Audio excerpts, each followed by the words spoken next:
Hey guys, welcome back to another episode of the Music Den. I'm your host, Armando Venditti. I have a new album review to do for you.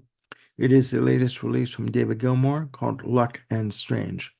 David Gilmour is back with his fifth solo album. Luck and Strange is his follow-up release to his 2015 album, Rather That Luck. Luck and Strange was released on September 6, 2024 through Sony Music, his longtime label in the US. The album was produced by David Gilmour and Charlie Andrew. There have been three singles released so far from Luck and Strange. Those singles are The Piper's Call, Between Two Points, featuring his daughter Romney Gilmour on co-lead vocals, and the latest single, Dark Velvet Nights. Those singles have been released between April and August of 2024.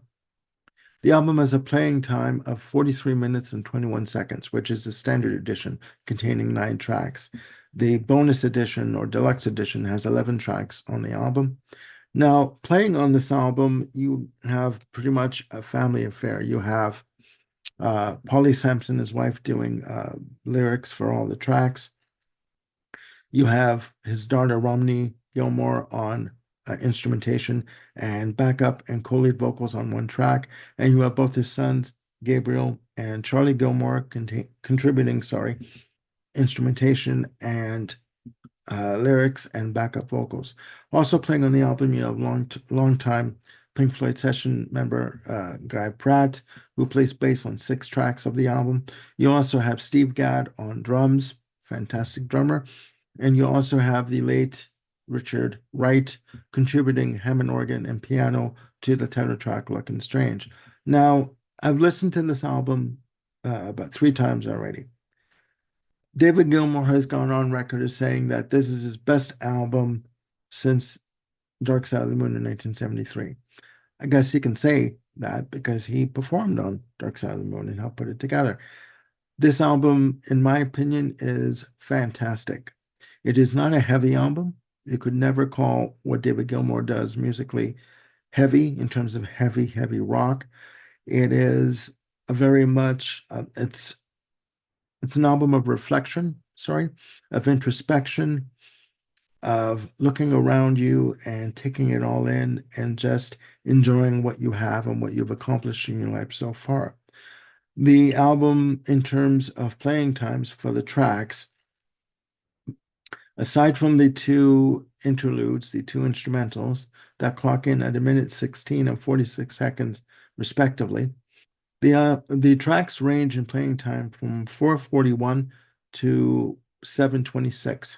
So you really get a lot on this album. It starts off with the instrumental Black Cat, which basically is 1:16. Beautiful piano and guitar work from Gilmour. And then it goes into the title track, Luck and Strange, featuring the late Richard Wright. And this track, overall, the other tracks, is much more of a blues-oriented kind of arrangement. Very heavy, thick guitar tone, beautiful guitar tone from Gilmour. His vocals are sublime. I mean, he is aging, and as you do age, your vocal delivery does change, but he delivers on point on every single song. Um, the next track on the album is The Piper's Call, the first single. Beautiful arrangement, fantastic delivery from Gilmour on this track. Next up is a track called The Single Spark, another lengthy track clocking in at 6 minutes and 2 seconds. Beautiful, heavy guitar work, beautiful guitar work. Next up is the second interlude on the album, the instrumental Vita Brevis, featuring Romney Gilmour, his daughter, on harp. Brief interlude, 46 seconds, but beautiful nonetheless. After that is the cover tune Between Two Points, again featuring Romney Gilmour on co-lead vocals. Actually, she does the vocals for the album, and he does the backup vocals. But she does lead vocals, and she does a beautiful job. Amazing, amazing. Very soft, but passionate delivery from Romney on this track. Amazing. Up next is Dark and Velvet Nights. Again, to me, it's a blues-oriented track. Next up is another song called Sings. Um, his guitar work on this album is exemplary, I swear to God. The last track on the standard edition is a track called Scattered, clocking in at 7 minutes and 26 seconds. Now, as I said, this album is an album of introspection, of reflection, and it's no more present than on this track. Okay.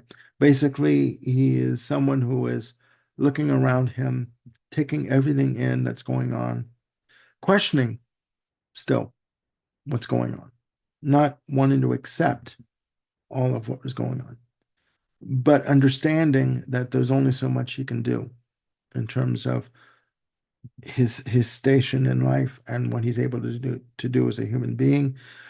There are elements of echoes, Pink Floyd track from Metal album, which come in, and it's basically David Gilmour on piano, just hitting some piano notes on the piano. And to me, the way they alter the pitch of the piano, it does remind me of echoes. Okay, so he's tipping his hat to his past with Pink Floyd, but looking forward to the future. I've read that after he finishes this tour uh, with this touring band, he's going to go back in the studio and record another album with the band. So if we get a new album from David Gilmour, in the next year or two or three, that'll be, a record, the quickest ever. Because David Gilmour has not really been prolific in terms of releasing solo albums, only 5 during his long solo career. Now, the last track I should also mention, Scattered, on the standard edition, was co-written by his son, Charlie Gilmour, and Paulie Sampson. Now, on I guess you call it the deluxe edition, there are 2 bonus tracks.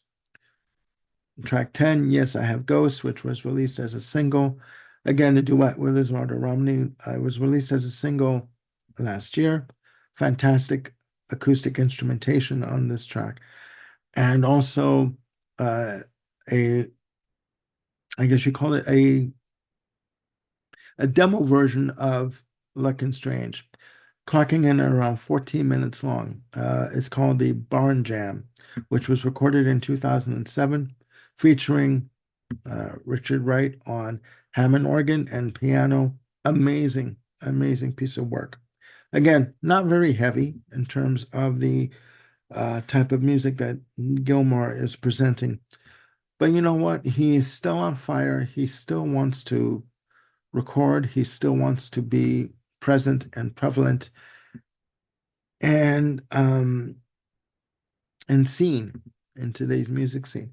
Now, what he did say about recording this album, he loved working with Charlie Andrew, the producer, because of the fact that Charlie Andrew was not really impressed with David Gilmour or David Gilmour's past with Pink Floyd. Okay. If there was a music idea that Gilmour came up with, if Andrew did not like it, he'd tell him, I don't like this. We can do it another way. Let's try this way. And Gilmour found that to be very refreshing and very much important for him because it kept him on his toes. He didn't always want to be deferred to. He says a good amount of producers out there, if they've worked with an established artist like David Gilmour or Roger Waters or even Brian May, they will most likely, most often than not, defer to them as to their choices in terms of production techniques, etc. No, that wasn't the case with Charlie Andrew. According to Gilmour, he challenged him a lot. And he also would look at the lyrics that Paulie Sampson write, and he would actually say to Paulie Sampson, do you have time to sit with me and talk about the lyrics that you wrote for this song? I would like to get into what this song is about, And she also found that very interesting and very refreshing. Sorry. In terms of the new album, I have heard it again 2 or 3 times. I'm going to continue to listen to it. You can listen to it on YouTube. If you don't have your copy yet of the album, you can stream it on YouTube. For me, this album is as strong as On an Island in 2005. It is amazing in terms of its guitar prowess. He has a fantastic thick guitar tone on this album. The orchestral arrangements that are done are simply beautiful and very moving.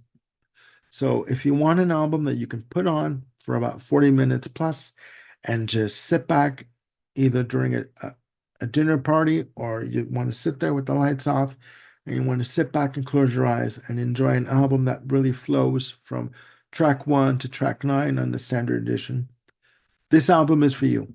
So please check it out. Once you have, please let me know down there in the comments below what you think of Luck and Strange. Okay.